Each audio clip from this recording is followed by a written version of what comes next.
Imagine surviving a plane crash, being thrown into the heart of the Amazon rainforest, and enduring an 11-day trek through one of the most dangerous ecosystems on the planet, all while injured, half-blind, and completely alone. This isn't fiction. This is the jaw-dropping true story of Juliane Koepcke, one of the most astonishing survival stories of all time. Grab your snacks and buckle up your seatbelts, no pun intended, because this is one journey you won't forget. It was Christmas Eve 1971 when 17-year-old Juliane Koepcke and her mother boarded Lancer Flight 508 in Lima, Peru, along with 86 other passengers and 6 crew members. They were heading to Koepcke to join Juliane's father, a biologist working in the Amazon rainforest. Juliane had just graduated from high school, and this trip was supposed to be a joyous family reunion. Little did they know this flight would change Juliane's life forever. Shortly after takeoff, the sky darkened and the plane flew into a massive thunderstorm. Passengers clung to their seats at an altitude of 3 kilometers. Lightning illuminated the dark clouds outside and the plane rocked due to turbulence. Suddenly, all the carry-on hatches flew open and bags and Christmas presents fell on the heads of the passengers.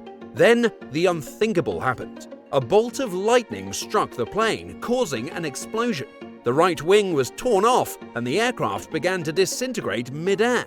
Now, if you're wondering why fly during such weather, that's because the management of Lancer Airline put a lot of pressure on its employees to stick to its Christmas schedule.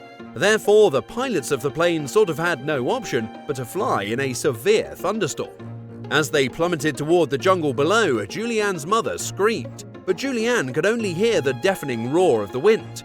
Suddenly, Juliane was ejected from the plane, still strapped to her seat. Imagine falling 2 miles to the ground with no parachute, just your airplane seat as a makeshift sled.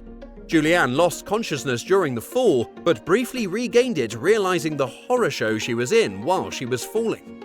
Her head was tilted downwards, and she could literally see the rainforest approaching with each passing second before she blacked out.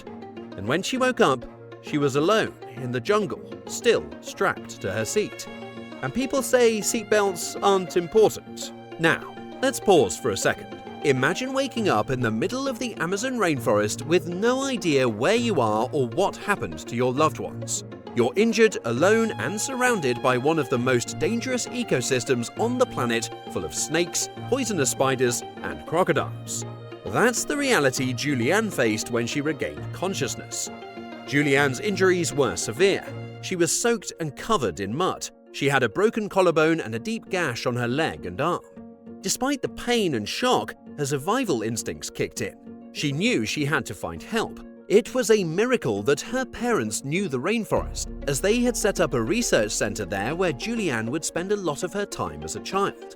It later turned out that the survival lessons her parents taught her would eventually save her life. At first, the shock numbed Juliane's pain, but then the grim reality of her situation quickly set in. She had lost her glasses, leaving her nearly blind due to her strong myopia. In the South American rainforest, where every step could be a matter of life and death, this was a severe handicap. To make matters worse, she had also lost one of her sandals. Juliane would take her first step with the foot protected by her tattered sandal, then carefully place her bare foot next to it. She was utterly alone in the jungle, her mother nowhere to be found, surrounded by a sea of green.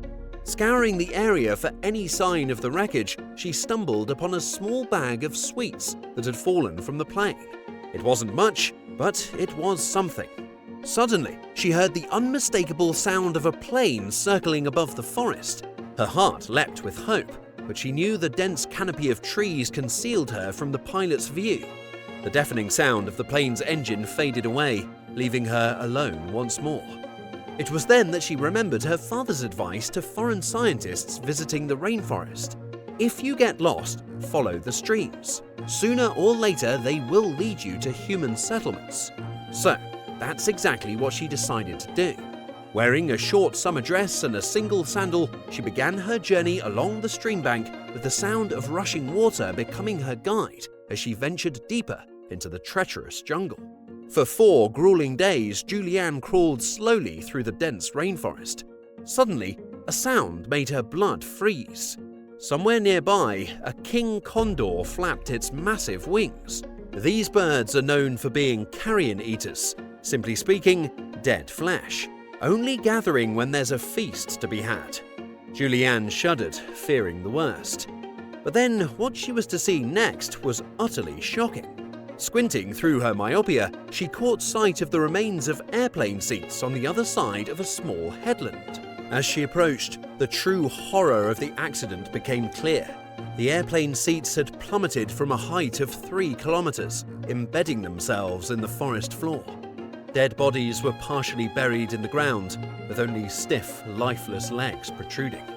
And among the victims she caught sight of a woman, desperately praying to God that her worst fears would not be true.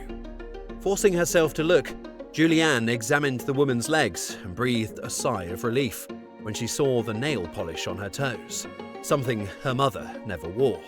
Days blurred together as Juliane's ordeal continued. She had eaten the last of her candies, and though her stomach screamed for food, she didn't dare consume anything from the forest. The rainy season meant no fruit was available, and without any tools, she couldn't cut or kill any food source. She had to settle for the muddy water from the small river she followed. Despite the murkiness, she drank it, knowing that without water she would die within days. Food could wait, but hydration was critical. One day, the forest filled with a strange hum. Juliane recognized it as the song of the 𝐬𝐮𝐬𝐫𝐿, birds her mother had studied. These birds build their nests near open water.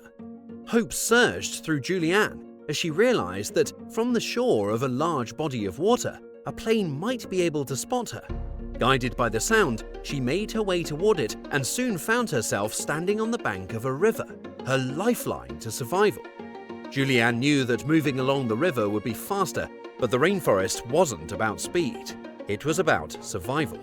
She needed a stick first, a simple cane to navigate the treacherous waters. Peruvian rivers were home to poisonous stingrays that could cause deep, painful puncture wounds if stepped on. With the stick, she could probe the riverbed before each step, but progress was excruciatingly slow. Growing desperate, Juliane finally threw herself into the water, letting the current carry her downstream. As she floated, she occasionally glimpsed crocodiles lounging on the banks. Her parents had once reassured her that Peruvian crocodiles rarely attacked humans. Trusting their words, she decided to take her chances. Vicious piranhas also crossed her mind, but her father had explained that they were only dangerous in stagnant waters, so Juliane pressed on.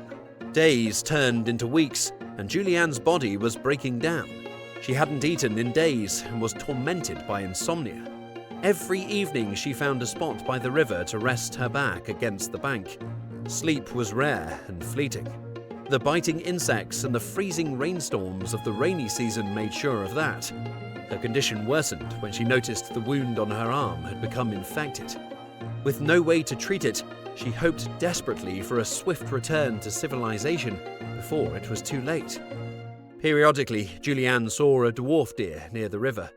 These small creatures showed no fear of her, having never encountered a human before. This stark realization struck her with dismay. Civilization was still far off. Each sighting of the unafraid deer underscored just how isolated she was, deep in the uncharted wilderness, with miles to go before she might see another human being. For the next 11 days, Juliane trekked through the unforgiving jungle. She had no food, no supplies, and only a single sandal. She fought off swarms of insects, avoided venomous snakes, and waded through murky waters teeming with predators. Her only sustenance was the rainwater she collected on leaves. As if her ordeal wasn't harrowing enough, Juliane's wounds became infected, and Vegas maggots began to infest them. Most of us would have given up, but not Juliane. She remembered a trick her father taught her. She poured gasoline from a fuel can she found into her wounds to kill the maggots. The gasoline made the pain worse, but soon the Vegas maggots began to climb out of the flesh, and she was able to remove 30 of them with her fingers. On the 10th day, Juliane's perseverance paid off. She stumbled upon a small boat by a riverbank. With her last ounce of strength, she crawled into the boat's shelter and waited. The next day, local fishermen found her. They couldn't believe their eyes. This young girl, battered and bruised, had survived a plane crash and 11 days alone in the jungle. For a moment, they thought she was the dreaded river goddess Yakamama, who steals children from the indigenous people. But thankfully, she persuaded them, and they took her to a nearby village, where she received medical attention. Juliane's survival story became an international sensation. She was reunited with her father, who had been searching frantically for her. Tragically, her mother did not survive the crash, but Juliane's incredible tale of resilience and determination has inspired millions.